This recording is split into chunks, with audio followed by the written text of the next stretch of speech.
I hope you're having a great day. I hope you're staying safe at home. Today I want to talk about activity. You can also term it as exercise. I like to call it as activity because a lot of people do 30 minutes of exercise. A lot of people do 1 hour of exercise, but the rest of the day, they're completely sedentary. There's a term for that. It's called sedentary active, and that is not enough. We need to be more active. That's the magic. Activity over exercise, or exercise with activity. So, there's this whole thing about getting 10,000 steps a day, getting 12,000 steps a day, and people write science that there's no magic in 10,000, there's no magic in 12,000. Absolutely, there is no magic in the number. It's a great indicator to tell you how active you were. So no one can get 10,000 steps in a 1 hour walk. In a 1 hour walk, you could get anywhere between 6,000 to maybe 7,500 steps, which means to get 10,000, you still have to be active over and above your 1 hour of exercise. And today, depending on how sedentary our lifestyles are, we need to add activity. Because think about it, people do things, just to tick off that to-do, mark on their checklist. Okay, chanting class done, meditation class done, pranayama class done, yoga class done, 1 hour of CrossFit done. Okay, and then they throw themselves into the day never practicing what they learned out of it. So if you learn posture in your Pilates class, you learn posture in your yoga class, you go back to work and you're sitting like this with a bent posture, it's not helping you. We learn from exercise to maintain posture, to be active throughout the day. We have to take what we learn. So chanting teaches you to be calm in that 1 hour of chanting, and then you go out and you start shouting at your servants or your bosses or your children and all of that stuff. Your chanting class was useless if you've not practiced the essence of what it taught you. So we're going to talk about simple things that you can do in a day to stay active, especially through the lockdown. You may finish your 1 hour workout in the morning, you may finish your 1 hour workout in the evening. Have you ever wondered how farmers, and I like to get into the lives of most farmers, okay, because number one, most of them are so fit. Okay, I'm yet to see someone in the gym who's not on steroids and not on supplements who can attain the fitness level of a farmer. Their flexibility, the way they're cut, the way they're ripped and all of that stuff, they don't take protein shakes, they don't take amino acids, they don't take any of that. Their diet is carb heavy with a smart amount of protein and a smart amount of fat, but they are active throughout the day. Okay, and that is the difference I'm trying to make over here. That's the point I'm trying to emphasize. Activity is important. You look at our moms, look at, our grandmoms and stuff like that. They never entered a gym, and yet most of them will not have an ounce of fat on their body because they are active throughout the day. They're doing household chores, they're doing all of that stuff. They're active. So if you compare activity with exercise, of course, we're not talking about bodybuilders and athletes and all of that stuff. You can attain a great body, a lean body, by being active. But the problem is today, we still have people who do a 1 hour workout, but yet they're obese, they have so much body fat, they got diabetes, hypertension, and all of that stuff. All of that stuff. Because for the rest of the day, they're sedentary. They don't look at the food that they eat, they're constantly sitting with the wrong posture. You should understand something right now. Your posture is also dependent on how much of weight you lose. Your posture is also dependent on the amount of oxygen that reaches every single cell in the human body.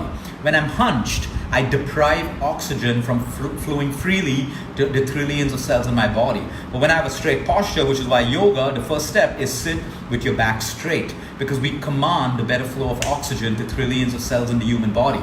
So coming down to activity, how can I add more activity to my life and to my day, even if I've done my 1 hour workout? Because for most people, a 1 hour workout is not enough if you are not taking control of your dietary needs, you're not resting enough and all of that stuff. If you're working out really well for an hour in a day and you're controlling your food portions and you're eating well and you're not sitting for long periods of time, 1 hour is enough for you.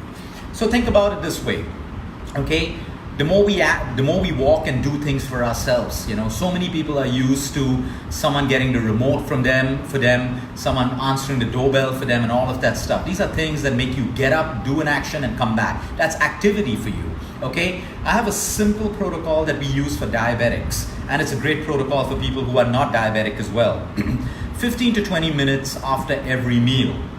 So let's say you're having a breakfast, you're having a lunch, you're having a dinner. 15 minutes after you finish each meal, if you can walk for 10 minutes, okay, it is so impactful for your blood sugar levels, your digestion, and everything. So you do 10 minutes in the morning, 10 minutes in the afternoon, 10 minutes post dinner. You get 30 minutes of activity directly right then. It helps you with your digestion and your blood sugar level. So 15 minutes after your meals, walk around your own house. I plan my calls 15 minutes after breakfast, lunch, and dinner, so I have something to do. I know I need to take a call, and I know when I take that call, I'm going to be walking. So I get my 10 minutes of walk, I get my calls done, and it's a kind of an anchor. Always have an anchor to get an action done. It's very, very simple. Like the doorbell rings, that is an anchor. The action is someone gets up, goes, and answers the doorbell. So always put an anchor if you find it difficult to stay with discipline on your path. Okay, 2. When lockdown happened, my trainer messaged me and he said, Luke, every 2 hours, I want you to do 20 burpees. So I said, that's easy. I kept it at 10 because 20 was a little too much for me to do every 2 hours. But it was such a brilliant suggestion. So what I do is now, every 1 hour, I do 30 mountain climbers. Or I may do 30 skips, imaginary skips. Or I may do 30 push-ups. But every 1 hour, I'm doing something different. Now, 20 push-ups or 30 push-ups is not enough to call it a full workout. But what that's going to do every 1 hour is it's going to keep my metabolism high, it's going to keep my blood circulation high, and it's going to keep me active throughout the day. So over the last couple of days, I'm doing like 200 push-ups, 300 squats in intervals. Now, you don't have to do something like that. You could do simple stuff. You could do jumping jacks, depending on your intensity, depending on your body. You could do what you want. You could do something more intense than I just described that. Maybe you can do 20 burpees every 2 hours or every 1 hour. But the idea is you're active right through. You're keeping your metabolism active right through. So these are simple things that you can do. Of course, we're not going to talk about going out and walking because we're supposed to be locked down, staying safe at home. If you have a garden, make use of your garden. You have a terrace, make use of your terrace. But the idea is, every 1 hour, get up from what you're doing. Even if it's standing, stretching, touching your toes, doing a downward dog, doing a forward bend, whatever it is, the idea is activity. The idea is movement. Why is it so important? Because think one thing, when you exercise, there is blood circulation. When there is blood circulation, your blood carries oxygen from the air that you breathe, nutrients from the food that you eat to every one of those trillion cells. And every one of your cells needs that for survival.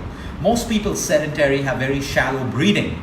They don't have proper blood circulation, and that's how we give rise to diabetes, excess inflammation in the human body. The human body was never designed to sit in one place for a long time. Please understand that. That's why we have more back pain with sitting. Sitting is a comfortable position. So we have comfortable chairs, we have comfortable sofas, but we have more back problems than ever because we are not designed to sit.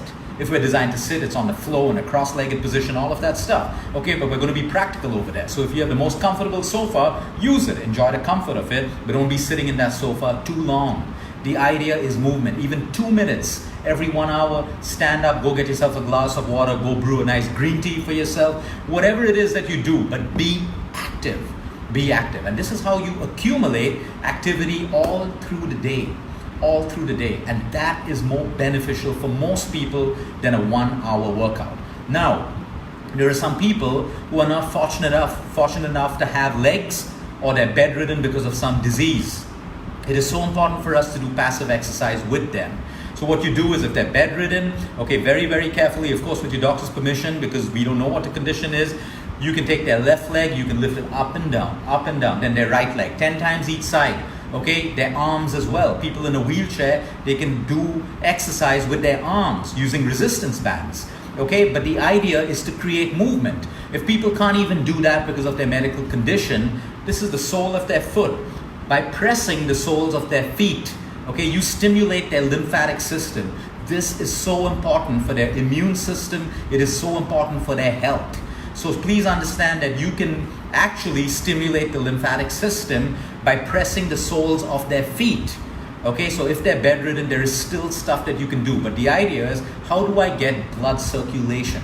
So one is physical activity, 2 is your pranayama. Your pranayama is your exercise as well. Let's say, for example, right now you're recovering from an injury and you cannot walk, you cannot jump, you cannot skip, you cannot do yoga. You can still invest in pranayama.